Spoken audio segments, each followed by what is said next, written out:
अलैकुम रहमतुल्लाह।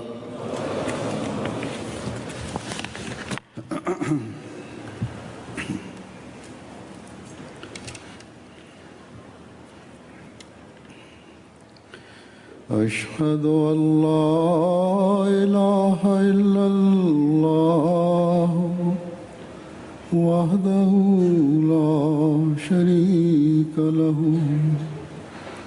وأشهد أن محمدا عبده ورسوله أما بعد فأعوذ بالله من الشيطان الرجيم بسم الله الرحمن الرحيم الحمد لله رب العالمين الرحمن الرحيم مالك يوم الدين إياك نعبد وإياك نستعين اهدنا الصراط المستقيم صراط الذين أنعمت عليهم غير المغضوب عليهم ولا الضالين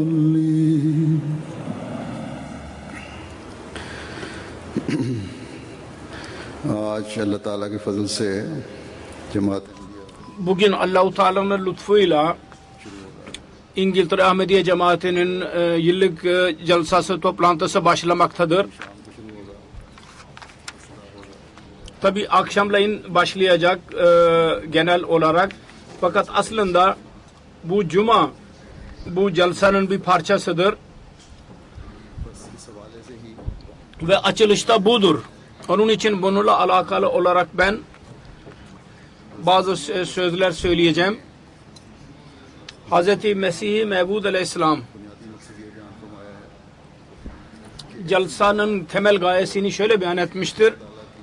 Öyle bir cemaat kurulsun ki Yüce Allah-u Teala'nın marifetinde ileri adım atsın. Yüce Allah'ın korkusu onlarda bulunsun. Zühd ve takva olsun onlarda. Allah korkusu onlarda bulunsun. Bu adet alışkanlık olsun. Kendi aralarında birbirlerini sevsinler. Kalpleri yumuşak olsun. Ve yüce bir mertebeye varsınlar. Kardeşliğin örneği olarak Ruhama Beynahum'un bir örneği olsunlar. Alçak gönüllülük, aciz onların alışkanlığı olsun. Doğruluğun en yüce mertebesinde bulunsunlar. Ki onun bir örneği dahi bulunmasın. İslamiyet'in mesajını dünyanın bütün köşelerine ulaştırmak için canlarında bir heves olsun. Canlarıyla, mallarıyla, vakitleriyle fedakarlık yapmaya daima hazır olsunlar. Bu gaye için. Onun için bugün biz burada toplanmış olan bizler her birimiz kendimizi muhasebe etmeliyiz. Yolculuğunun zorluklarına katlanarak biz burada toplandık. Şüphe yoktur ki bugün artık yolculuklar kolaylaşmıştır. Fakat yine de insanların mizacı dahi değişmiştir şimdi. Onun için yolculuğun zorlukları mutlaka insana hissettirirler. Bir yolculuğun hissini. Yolculuğun şekli şimdi değişmiştir fakat ama yolculuktur yine de. Onun için bu celsa için celsaya katılmak için gelenlerin bu söze daima dikkat etmeleri gerekir. Biz Mesih Muhammed Aleyhisselatü Vesselam'ın arzularına saygı göstererek celsanın gayesini yerine getiriyor muyuz? Celsanın konuşmaları ve bu 3 gün esnasında celseye katılan her bir insan bu sözleri buzları gözünün önünde bulunduracak. Onun için buna dikkat edilecek. Dikkatimiz buna çevrilecek. Bu celseye katılmanın gayesi nedir? Ancak o zaman Mesih Maud Aleyhisselatü Vesselam'ın hazırlamak istediği cemaat söz konusu olacak. Ancak o zaman tabiatlarda bir inkılap yaşanacak. Ve o da dünyada manevi bir inkılap yaratmaya vesile olacak. Eğer bu şekilde biz kendi düşüncelerimizi, amellerimizi yönlendirmezsek o zaman bu celseye katılmanın anlamı yoktur. Hz. Mesih Maud Aleyhisselatü Vesselam dedi ki bu maddi, dünyavi bir fuar değildir. Ki geldiniz, oturdunuz, arkadaşlarla birlikte sohbet ettiniz. Çarşıya giderek orada yemek pakora ve faluda yediniz. Değişik yemekler ve çay içtiniz, kahve içtiniz vesaire. Yahut Pakistanlı ve Hindistanlı malzemeleri satın aldınız. Hayır, bu demek değil. Bütün bunlar tabii ki bir yerde bulunur celse günlerinde. Onun için istifade edelim. Yahut bazı kimseler derler ki biz senenin bütün erzaklarını buradan satın alırız. Bütün yıl boyunca lazım olacak. Çünkü burada bunlar daha güzel ve nispeten daha ucuz bulunur. Fazla dikkat et, fazla zorlanmaya gerek olmaz. Eğer gaye bu ise o zaman celseye katılmanın sevabını zayi ettiniz. Bu eşyalar çarşıda da bulunur az da olsa. Buraya gelenler bu maddi eşyalar almak için gelmezler ve bu malzemeyi almak için buraya gelmemeleri lazım. Aksine manevi bir maide için gelirler, sofra için ve gelmeleri de lazımdır ki o da başka bir yerde bulunmaz, başka bir çarşıda. O çok büyük bir pahalı bir hazinedir. Yalnız manevi susuzluğu gidermekle kalmayıp gerçek manada bundan feyiz alanlar, feyiz alan her insanı fakirden zengin haline dönüştürür.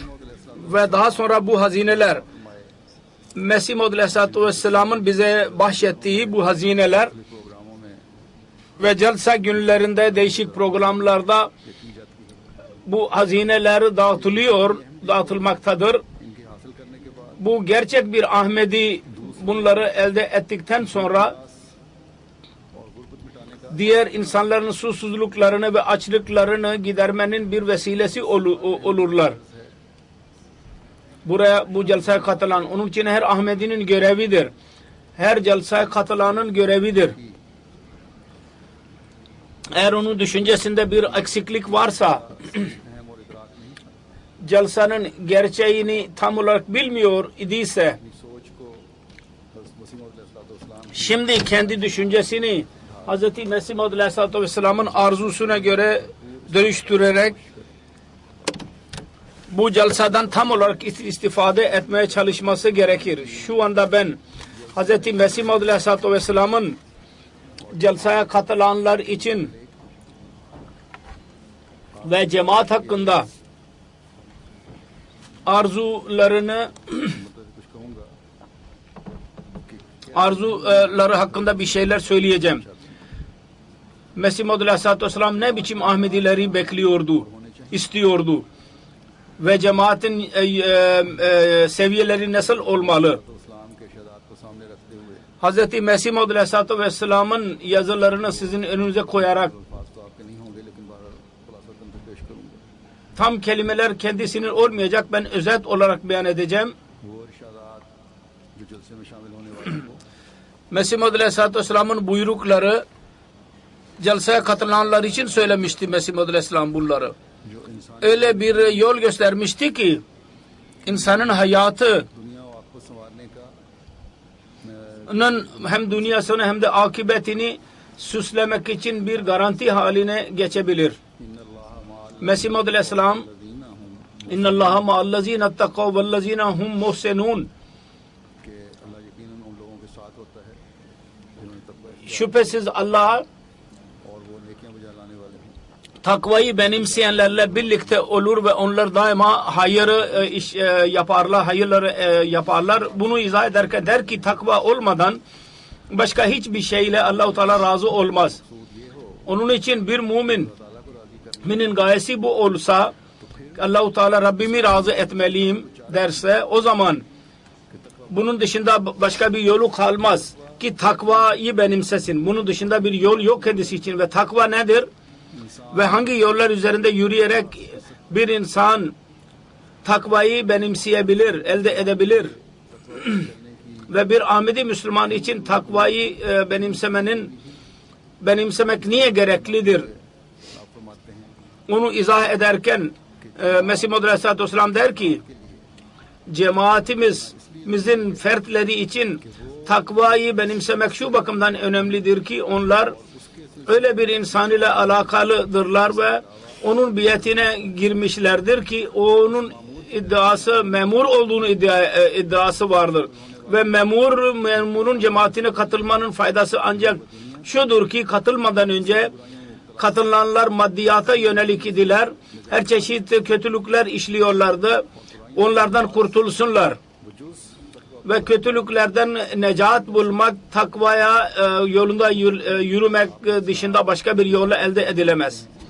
Mesih Maud Aleyhisselatü Vesselam bir örnek ileri sürerek der ki eğer birisi hastalanırsa, ister hastalığı küçük olursa yahut büyük olursa eğer tedavi edilmezse ve bazen tedavi bizzat kendi zatında eziyet verici olur. Fakat mutlaka insanın gerekli olur. Çünkü tedavi olmadan rahatsızlık daha da çoğalır. Sağlığa kavuşamaz insan. Dedi ki eğer çehrede mesela kara bir leke olursa insan üzüntü duyar. Bu büyüyerek bütün çehremi kirletmesin. Birçok defa oldu. Bana da gelirler. Öyle lekeler olurlar ve üzüntü duyarlar onlar. Aynı şekilde dedi ki siz en küçük kötülüğü dahi küçük zannetmeyiniz ki bu takvadan uzaklaştırır.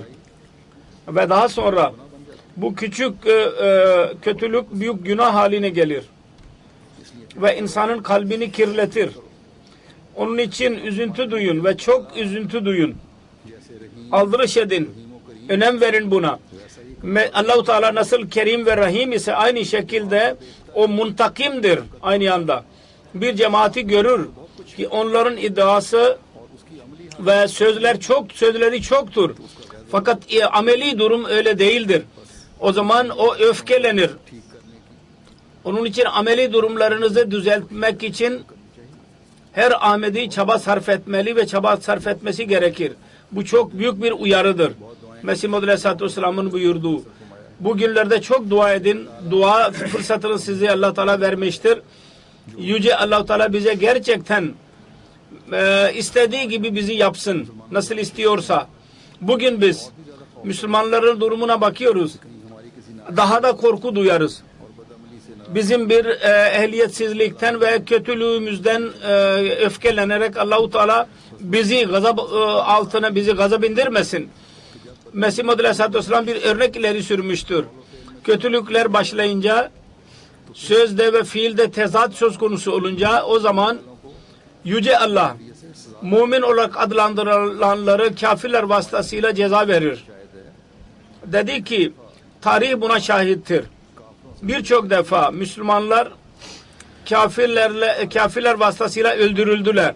Mesela Cengiz Han ve Hülagu Han Müslümanları berbat ettiler. Halbuki Yüce Allah Müslümanlara yardım edeceğine söz vermişti. Dedi ki onun sebebi şudur. Dil ile la ilahe illallah söylüyorlar fakat kalpleri başka tarafta olur. Amel dünyaya dalmışlardır amel bakımından. Onun için korku yeridir bizim için. Bizim dahi her zaman kendimizi muhasebe etmeliyiz. Yüce Allah bize minnet ederek bu zamanın hadisi ve Hz. Resulullah sallallahu aleyhi ve sellem'in gerçek aşığını bu zamanın ıslahı için göndermiştir. Ve daha sonra bize daha da minnet ederek bu zamanın mamuruna müslihi ıslah edicisini kabul etmemizi bize nasip etmiştir.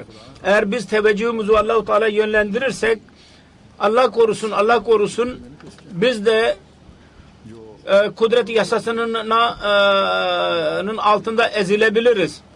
O da amel ile fiiller arasında tezat olanlar nasıl eziliyorsa biz de aynı kadere ulaşabiliriz. Bakınız Allah-u Teala'nın korkusu ne derece kadardır. Bakınız ne derecede bizim sözleri ile işlerimiz birbirine uygundur. Eğer bakarsanız ki söz ile iş eşit değil ise o zaman üzüntü duyun. Dedi ki kalp temiz değil ise sözü ne kadar temiz olursa olsun o kalp Allah katında Allah-u Teala'nın gözünde onun hiçbir değeri yoktur. Allah-u Teala'nın gadabını çekecektir. Dedi ki benim cemaatim anlasın ki her kim bana geldiler ki bir tohum atılsın ve bunun neticesinde onlar meyve verici birer ağaç haline gelsinler. Onun için her birimiz kendimizde düşünmeliyiz. Onun içi nasıldır? Ve onun batini durumu nasıldır? Dedi ki eğer bizim cemaatimiz dahi el-iyazu billah öyle ise ki onun dili üzerinde başka bir şeyse ve kalbinde başka bir şeyse o zaman onun sonu hayırlı olmayacaktır. Dedi ki Allah-u Teala görür ki bir cemaat kalbi boştur ve dili üzerinde iddialar çoktur. Allah-u Teala ganidir. O hiç aldırış etmez bu insanlara. Tarihe bakınız dedi. Hz. Resulullah sallallahu aleyhi ve sellem'in zamanına gidin. Bedir savaşı canlandırın gözleriniz önünde. Bedir fethinin sözü verilmişti. Fethi edileceğine her bakımdan ümit ediliyordu zafere ulaşmak. Fakat yine de Resulullah sallallahu aleyhi ve sellem ağlayarak dua ediyordu Rabbine. Hazreti Ebu Bakır Siddik radıyallahu anh arz etti. Ya Resulullah her bakımdan zafer sözü verilmiştir. O zaman niye ağlıyorsunuz? O kadar niye sızlıyorsunuz ve dua ediyorsunuz? Hazreti Resulullah dedi ki Allah-u Teala ganidir. Mümkündür ki Allah-u Teala'nın sözünde belki gizli bazı şartlar bulunabilir. Bu takvanın öyle bir yeridir ki onun örneğini Hz. Resulullah sallallahu aleyhi ve sellem bizim gözlerimizin önüne serdi. Ve eğer aynı korku ve takvayı göz önünde bulundurarak Yüce Allah-u Teala'nın lütuflarını elde etmeye çalışırsak inşallah Teala başarı bizim elimize geçecek. Yahut öyle başarıya ulaşan insanlar olacak ki onların sözleri ve işleri birbirine eşit olacak. Mesih Maud Aleyhisselatü Vesselam Müslümanların durumunu Hulagu Han ve Cengiz Han'ın örneğini ileri sürerek bizim gözlerimizin önüne sermiştir. Bugün dahi eğer bakarsak aynısını görmemiz mümkün. Müslümanların gücü kalmamıştır. Yabancıların planlarına göre hareket ediyorlar. Kur'an-ı Kerim'in talimatını unuttular. Kendi ülkelerinde kendi tahtını ve koltuklarını korumak için Müslüman olarak adlandırılanlara zulüm ederler. Ama insanları öldürülüyor korkusuzca. Zannediyorlar ki bunların tahtları korunmuş olacak. Bu onların yanlışlarıdır. Cezasını görecekler ve tahtları dahi ellerinden gidecek. Hükümetler bazı ülkelerde devrilmiştir ve orada insanlar adına yeni hükümetler ortaya çıkmıştır. Onların durumu dahi aynen böyledir. Onlar dahi zulüm yolu üzerinden giderler ve neticede kendi gücünü kaybettirirler, zayıflatırlar ve şuurlu olarak ya şuursuz bir şekilde düşmanları, yabancıların arzularını yerine getirirler. Onlar isterler ki Müslümanlar zayıflaşsınlar ve zayıf olarak kalsınlar.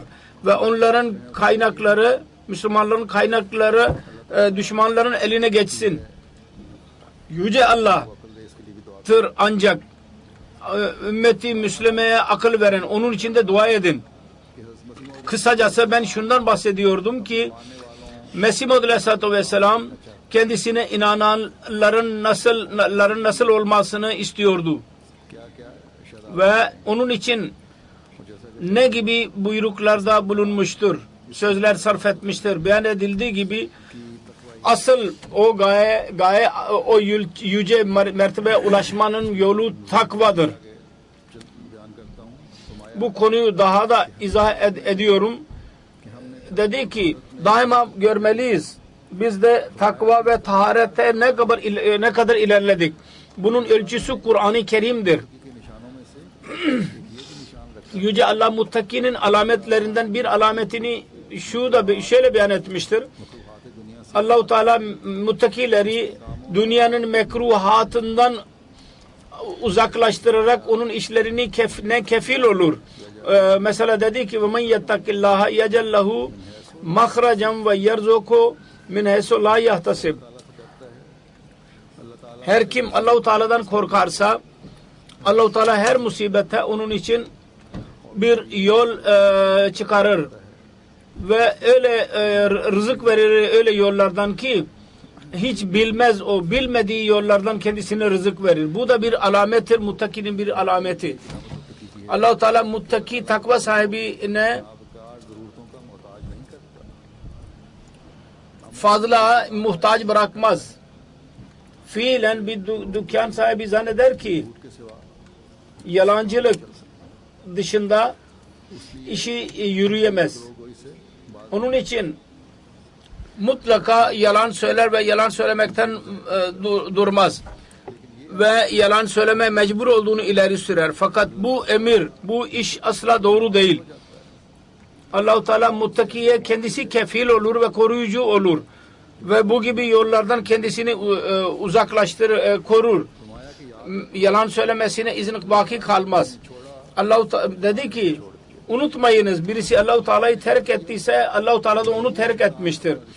Rahman terk ettiyse o zaman şeytan mutlaka ilişki kuracak onunla. Onun için bir Ahmedi'nin doğruluk seviyelerini yüceltmesi lazım, yükseltmesi lazım her yerde.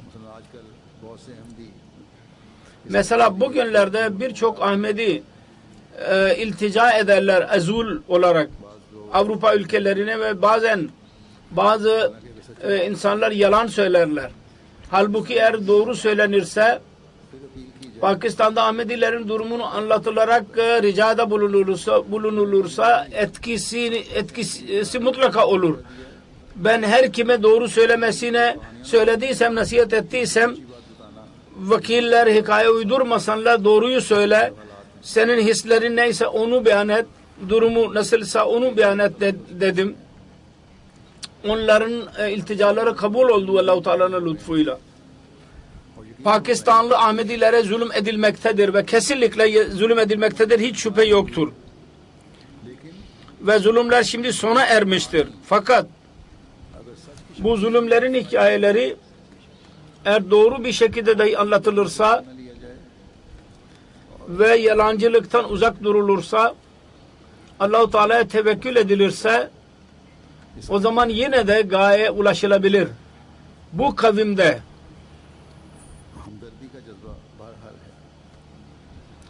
sevgi vardır, insanların sevgisi. Kesinlikle çoğunda vardır. İnsan sevgisi. Onun için bunlar yardım ederler. Onun için her zaman bizim doğruluk seviyemizi yükseltmeye çalışmalıyız. Sonra Mesih Maud Aleyhisselam cemaate nasihat ederek dedi ki insanın hayır iki çeşittir. İki kısımdır. Birisi farizalardır. İkincisi nafiledir. Allah-u Teala'nın hakkıyla ilgili olan farizaları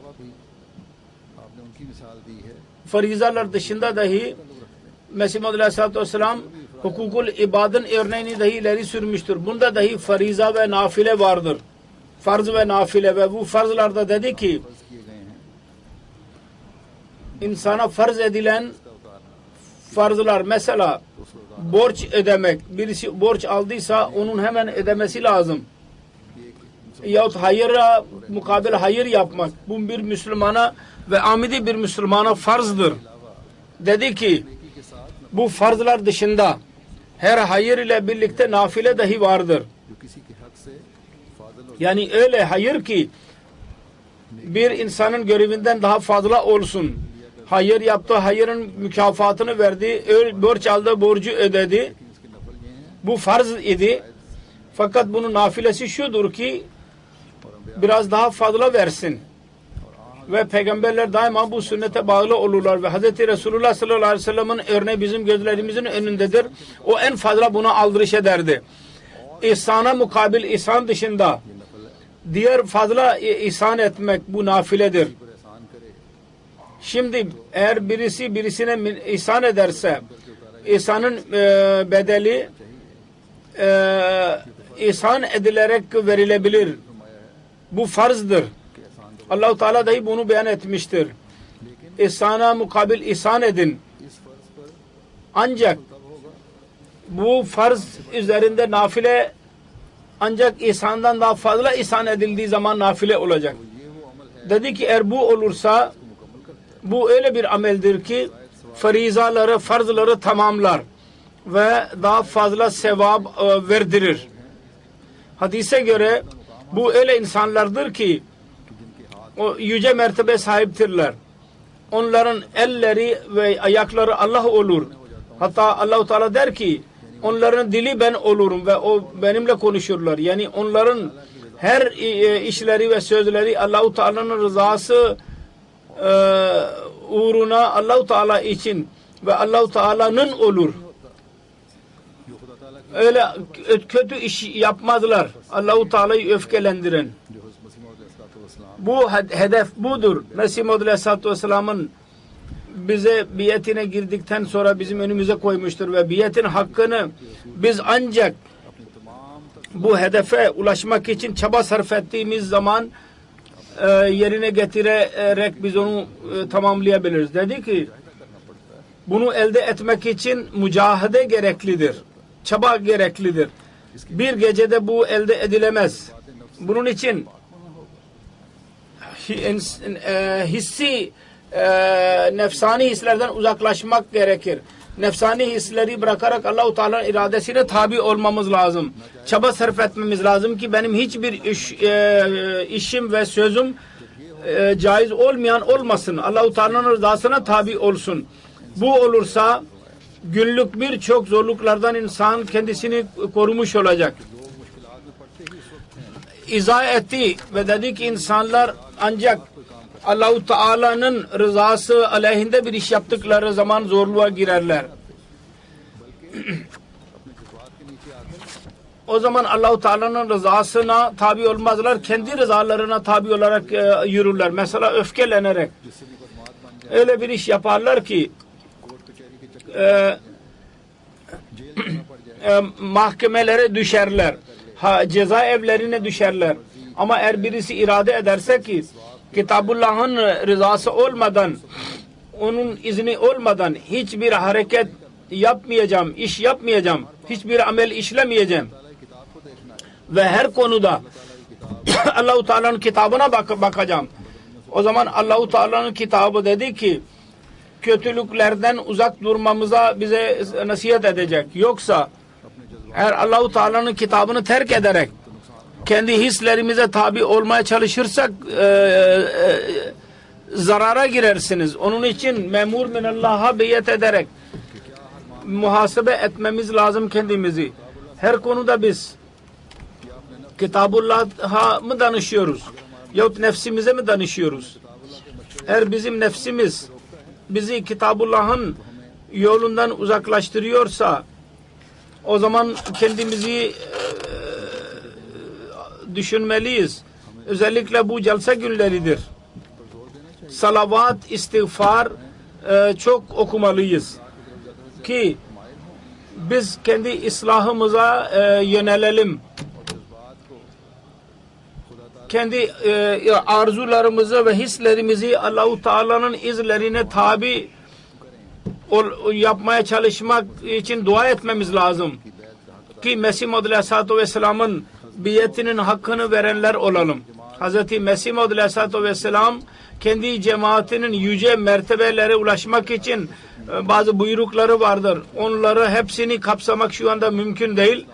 Önemli bir şey Mesih Maud Aleyhisselatü Vesselam ile alakalı olarak şurada beyan etmek istiyorum. O öyledir ki eğer biz onu benimsersek Allah-u Teala'nın rızasını elde etmek için bizim adımımız ileri atılacak. Mesih Maud Aleyhisselatü Vesselam der ki geceleyin kalkınız ve dua ediniz. Allah-u Teala size yolunu gösterecektir. Hz. Resulullah sallallahu aleyhi ve sellem eshabları dahi tedricen ilerlediler. Eskiden neydiler? Bir tohum gibiydiler. Çiftçinin tohumu gibi. Sonra Resulullah sallallahu aleyhi ve sellem onları suladı. Onlar için dua etti. Tohum güzeldi ve toprak da güzeldi ve güzel meyve verdi. Hz. Resulullah nasıl yürüyorsa onlar da aynı şekilde yürürlerdi.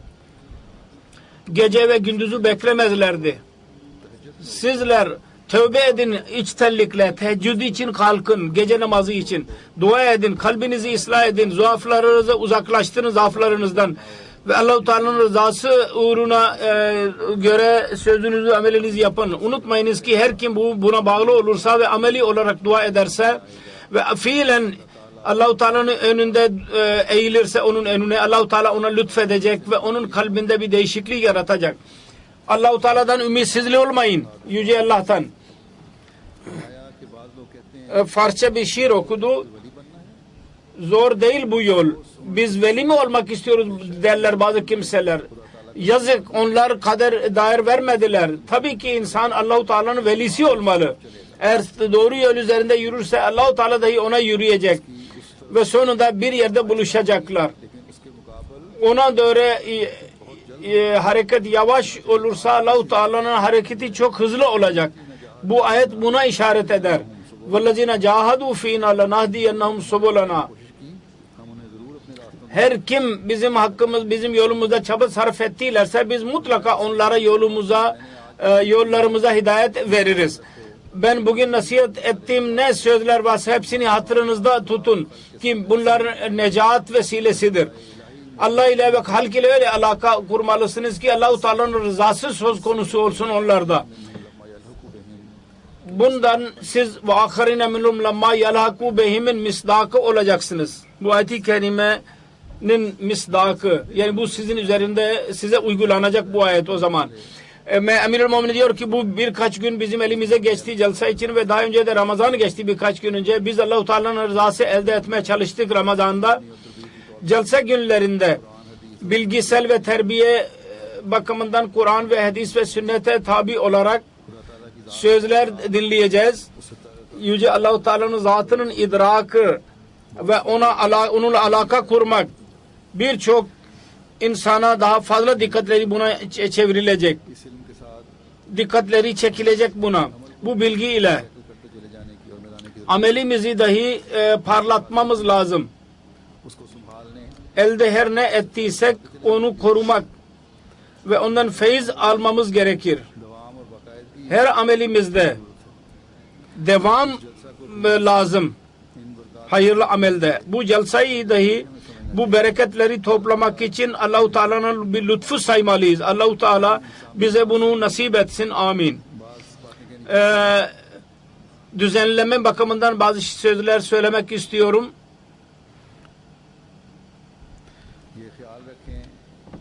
Yönetsel olarak unutmayınız ki celsa günlerinde gelerek ve geri giderken dahi arabalar ile gelen insanlar arabanın park yerlerinde celsaya gelirken dahi bazen uzak yerde olur. Oradan park ederek otobüsler vasıtasıyla gelecekler ve buradan otobüsler vasıtasıyla geri gidecekler. Gelirken ve giderken ve park ederken dahi hiçbir şekilde bir izdiham söz konusu olmalı. Bir nizama göre hareket etmeliyiz. Aynı şekilde celsaya girerken dahi nerede scanner varsa orada da dikkat edin. Bir sıra halinde tertip ile girin. Çünkü her nerede sıraları bozarsanız orada kalabalık söz konusu olur ve şikayetler söz konusu olacak. Sizin zamanınız zayi gidecek. Görevliler için dahi zorluk olur. Aynı şekilde her şey malzemeler dahi kontrol edilir. Bazı şikayetler bana gelmiştir. Mutlaka kontrol ettirmeniz lazım. Bu sizin faydanız içindir. Ve ben her celsada buna dikkatinizi çekiyorum. Her katılan, celsaya katılanın celsada oturan her kadın ve erkeğin kendi ortamını göz önünde bulundurması gerekir. Bu en büyük koruma yoludur. Ki Ahmediye cemaatinde bu vardır. Eğer dikkatli bir şekilde her tarafa dikkat edersek ve bu dünyada başka bir yerde bulunmaz. Bu Ahmediye cemaatinin bir özelliğidir. Onun için bunda dahi hiçbir zaman gevşek olmayın ve tembellik göstermeyin. Bir insanın meşkuk, şüpheli bir hareket üzerinde görevlilere söyleyin. Bir yerde bir torbayı görürseniz görevlilere hemen söyleyin. Bir şey, bu sefer celsanın günleri değişiktir. Geceleyin burada kalanlar çadırlarda yahut içtimai yerlerde gece soğuk olur. Mutlaka soğuk hissedecekler. Onun için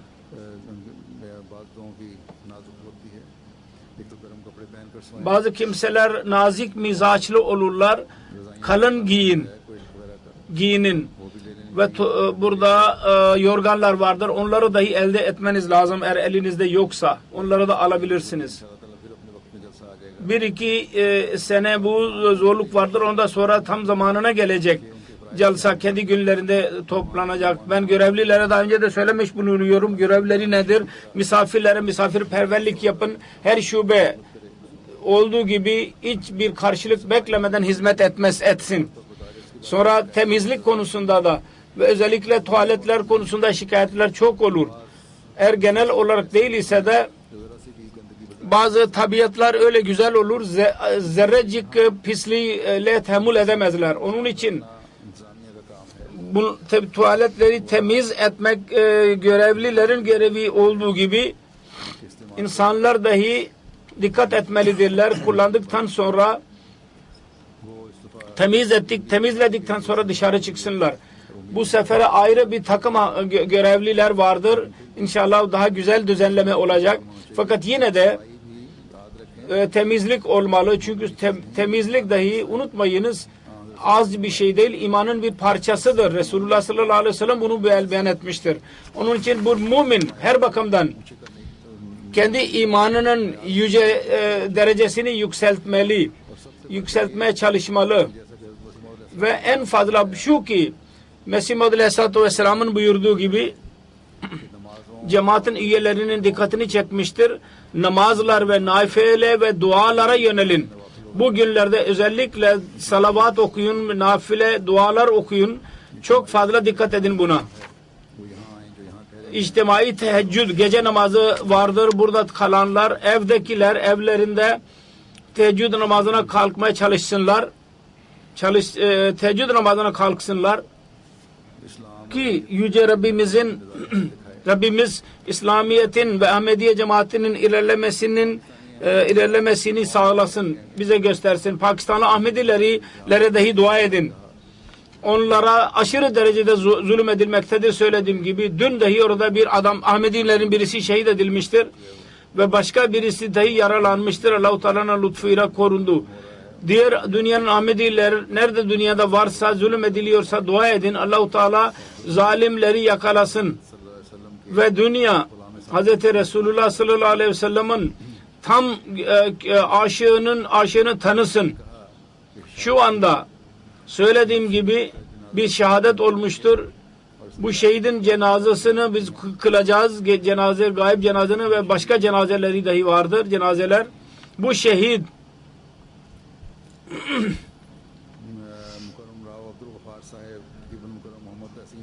Rav Abdul Gaffar İbn Muhammed Tahsin'in oğlu 6 Eylül 2012 yani dün bir okulda görevliydi. Çakivara mahallesinde orada öğretmen idi. Saat 5'te oradan geri geliyordu evine. Oradan çıktı okuldan ve otobüse binmek üzereydi. Bilinmeyen iki motosiklet üzerinde binmiş olan iki kişi geldi ve ateş açtılar ve iki ateş isabet etti. Ve tam yerinde şehit oldu. İnna lillahi ve inna ileyhi raciun.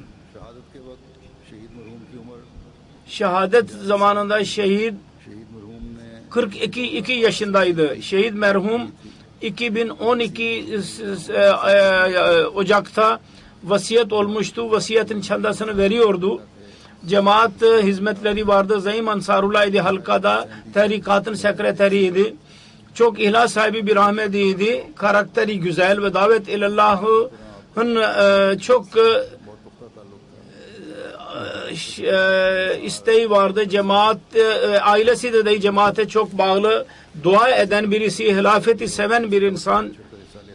Hiç halifenin hilafetin her isteğine katılmaya çalışırdı. 1995 senesinde evlendi. Gülsum Hanım ile 2 tane oğul ve 2 tane kızı vardır.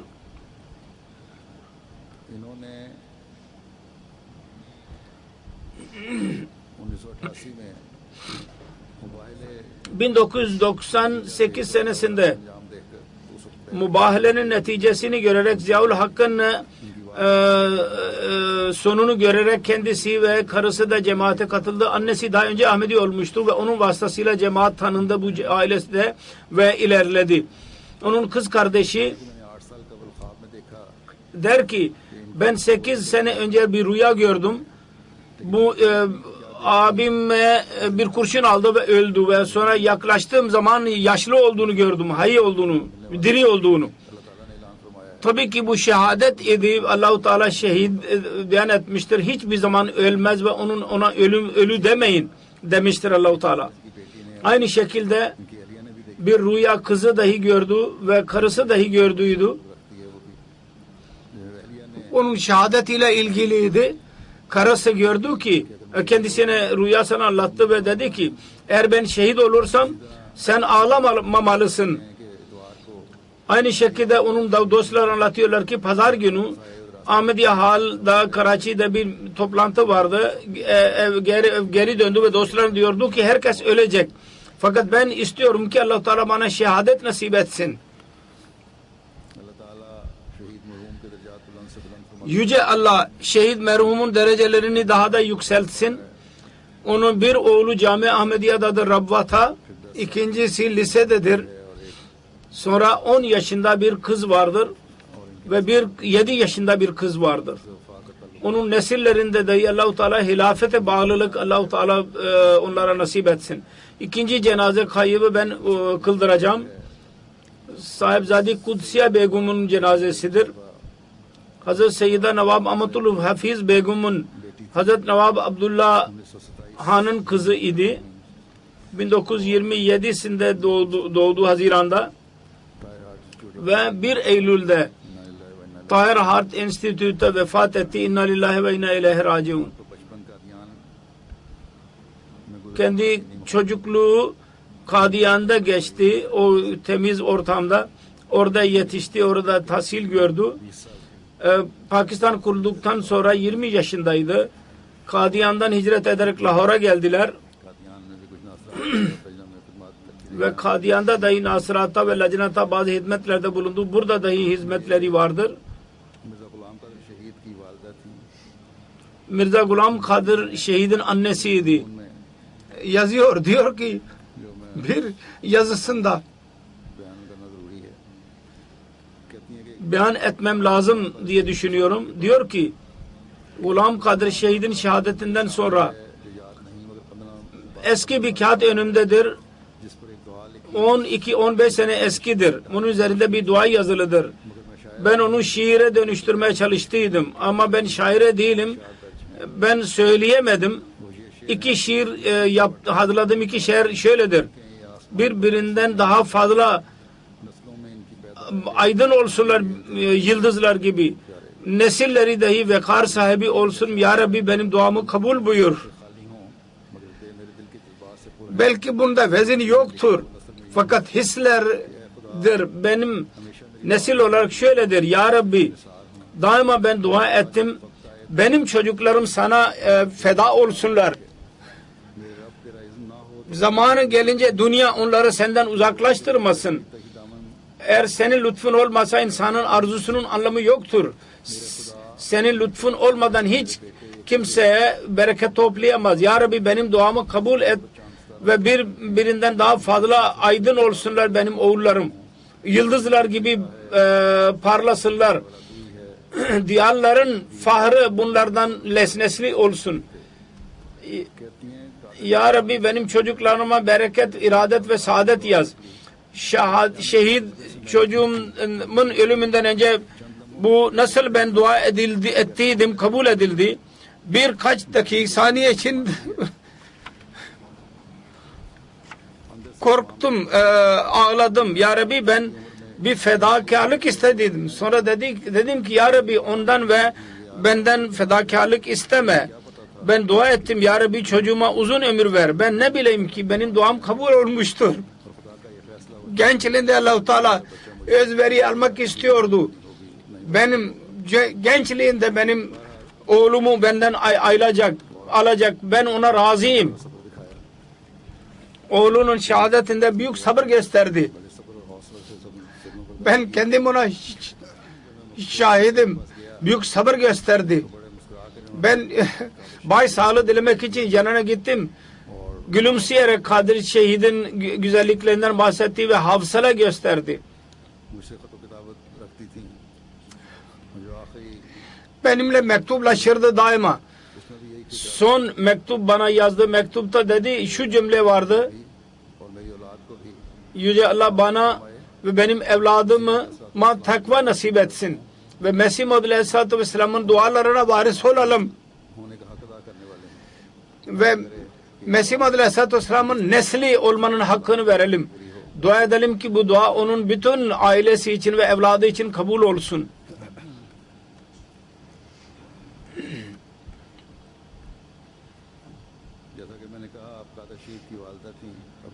Söylediğim gibi Kadir Şehid'in annesiydi. İstiyordu ki çocukları vakf olsun. 2 tane oğlu vardır. Kadir Şehid vakfetti hayatını ve sonra şehit oldu. Şehit mertebesine ulaştı. Kadir Şehid'i çok severdi. Her yerde müstakil bir şekilde onun resmini asmıştı evinde. Cenazesi kaldırıldığı zaman hafsaladan bahsettim. O zaman dahi ağlayacağına kelimesi şöyleydi. Cezakallah Kadir. Cezakallah Kadir. Şimdi ben şehidin annesi oldum ve benim rızam yerine geçti. Allah-u Teala kendisine mağfiret eylesin, derecelerini daha da yükseltsin. Onun kocası Sahibzade Mirza Mecid Ahmet hastadır, yaşlıdır.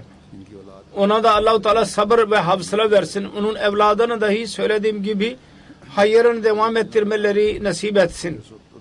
Bir cenaze şu anda kılınacak Çodri Nazir Ahmet'in cenazesidir. Bahawalpur'un amiri, eski amiri. Çodri Nazir Ahmet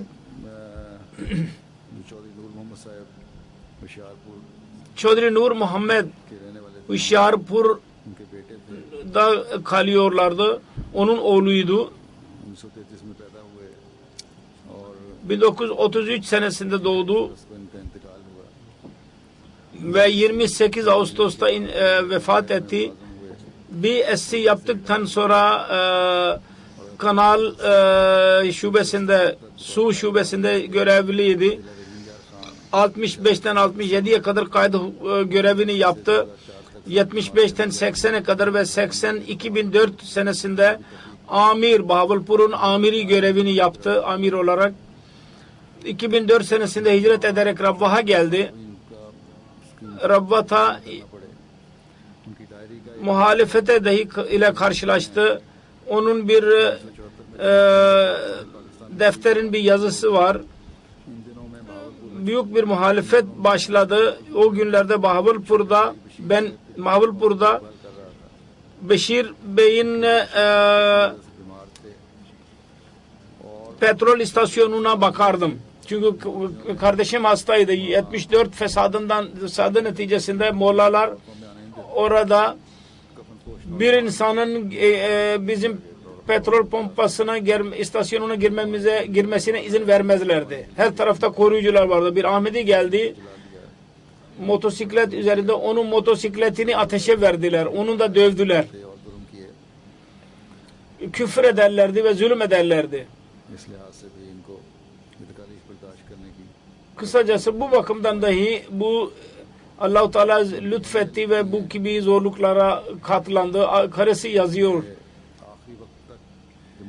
Diyor ki son zamana kadar cemaat hizmetlerini devam ettirdi. Çok hasta olmasına rağmen sonunda bir kadı olarak görevlendirilmişti. Kadanın son kararını yazdı ve bana dedi ki hiç kimse okuma ve büroya götür hemen onu. Son hastalıkta çok konuşması zordu. Çok eziyet içindeydi. Dedim ki siz çok hastasınız. Amirül Mu'minine yaz ki ben şimdi hastalığımdan dolayı çalışamıyorum. Dedi ki o beni görevlendirmiştir. Ben hayatım varken görev yapacağım. Birçok iyiliklere sahip idi. Allah-u Teala onun derecelerini yüceltsin. Evladına dahi hayır yapmaları nasip etsin. Son olarak bir cenaze daha vardır. Fraz Mahmud Sirya'dan Şam'ın çevresinde şehit oldu. Orada fesatlar neticesinde şehit düştü.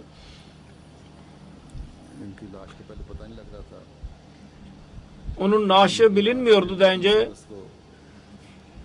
Naaşı 30 Ağustos günü bulundu. Ve defin edemediler. Ertesi gün oranın sakinleri şehit olanları defnettiler. Ve bu da dahi orada defnedildi. 8 ay önce biat etti. 35 yaşındaydı. İşçiydi ve 8 ayda çok vefalı bir şekilde cemaate bağlı kaldı. Biat alakasını korudu. Allah-u Teala onun derecelerini yüceltsin ve mağfiret eylesin, yükseltsin. Söylediğim gibi bütün bunların cenaze namazını, gayb cenaze namazını namazdan sonra kıldıracağım. İnşallah.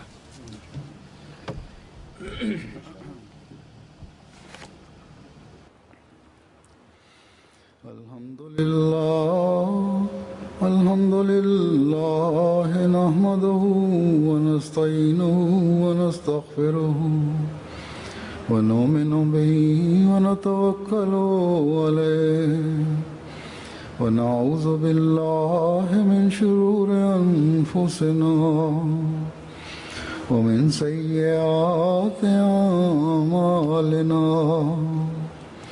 من يهده الله فلا مضل له ومن يضلل فلا هادي له ونشهد أن لا إله إلا الله ونشهد أن محمدا عبده ورسوله عباد الله رحمكم الله إن الله يأمر بالعدل والإحسان وإيتاء ذي القربى وينهى عن الفحشاء والمنكر والبغي يعظكم لعلكم تذكرون اذكروا الله